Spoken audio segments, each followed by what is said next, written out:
Do you feel this reset? Good evening, folks, and welcome back to another episode of Silver Dad Knows. Remember, always live with no edits.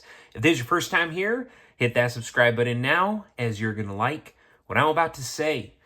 So yes, folks, check it out, check it out. Beautiful, special piece right here. But you were looking at a 1989 Canadian silver maple leaf. And in case you didn't know, this is one of the earliest issues of the Royal Canadian Mint's iconic bullion coin, making it highly desirable among collectors and stackers. Struck in .9999 fine silver, it boasts one of the highest purity levels available in bullion, setting it apart from other government-issued silver coins of its time. Early maple leafs, including this 1989 issue, feature the classic Walter Ott design sugar maple leaf. Little foggy right there. Right here on the reverse. Great, great, great quality. And of course, we see a younger portrait of Queen Elizabeth II on the obverse. What makes vintage maple leafs from 1988 to 2004 the best to stack is their low mintage, historical significance, and premium potential. Unlike modern maples, which are mass-produced in the millions, these earlier versions had significantly lower production numbers, making them scarcer. Additionally, their age and historical importance give them a numismatic edge, often commanding higher premiums than newer issues. Unlike generic bullion, vintage maples offer both bullion security and collectible upside, making them an ideal long-term play. If you're stacking silver for both weight and potential appreciation, vintage maples like the 1989 issue are an excellent choice. High purity, government backing, and historical scarcity all in one.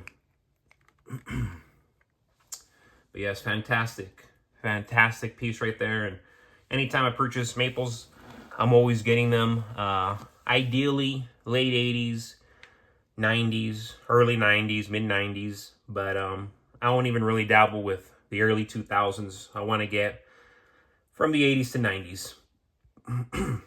But yes, folks, going back to the title of this episode, the global financial system is undergoing a dramatic transformation, one that will upend the way wealth is stored and transferred. Central banks, debt-ridden governments, and elite institutions are orchestrating a financial reset, shifting towards digital currencies, tighter controls, and policies that erode the purchasing power of traditional money.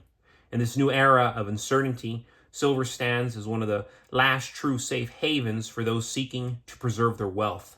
For decades, silver has been undervalued and suppressed by paper markets.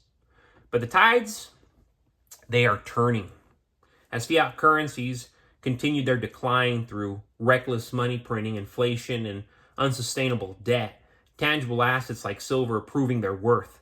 Central banks have been accumulating gold at a historic rate, signaling their awareness of impending financial upheaval. However, silver, always called the poor man's gold, remains overlooked by the masses, making it a once-in-a-lifetime opportunity for those who act now. And of course, for those who've been acting for the last 5 to 10 years, and if you've been stacking for the last 15 to 20 years plus, you are already sitting immensely pretty compared to the majority of the population that has no idea what's about to happen to the currency of the West, the currency of the American empire. That's why when I say this is the end of the West, this is the end of an empire, this is the end of America when it comes to our dollar bill. It's all part of the plan, folks. Those who are holding actual assets, those who own their homes, aside from owning their homes, they have a lot of silver, have a lot of gold, have a lot of firearms. They own their things. They can touch their things. It's all physical. It's not digital. That's the point, folks. Governments are pushing for the implementation of central bank digital currencies, which will allow unprecedented surveillance and control over personal finances. The transition to a cashless society will give regulators the power to freeze accounts, impose negative interest rates, and dictate how and where money is spent. Once this system is in place, opting out will no longer be an option for the majority. Silver, on the other hand, exists outside this controlled system. It is a private, untraceable form of wealth that can be stored and used without interference. Very important. I look at my Coinbase, I look at my Robinhood. They're sweet, don't get me wrong, but it's digital. I open up my JP Morgan Chase, digital. What you see in front of you, folks, it's physical. I'm going to go to sleep tonight with it, and God willing, I'm going to wake up tomorrow to it, assuming that I'm given another day of life.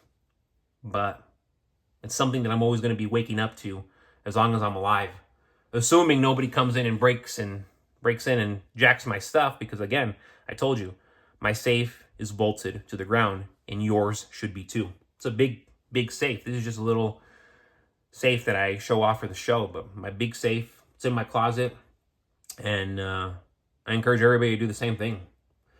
Historically, financial resets have led to the destruction of fiat currencies. The US dollar, once backed by gold, has been losing value since the Nixon shock of 1971. With rising BRICS influence and de-dollarization trends, the global monetary order is shifting.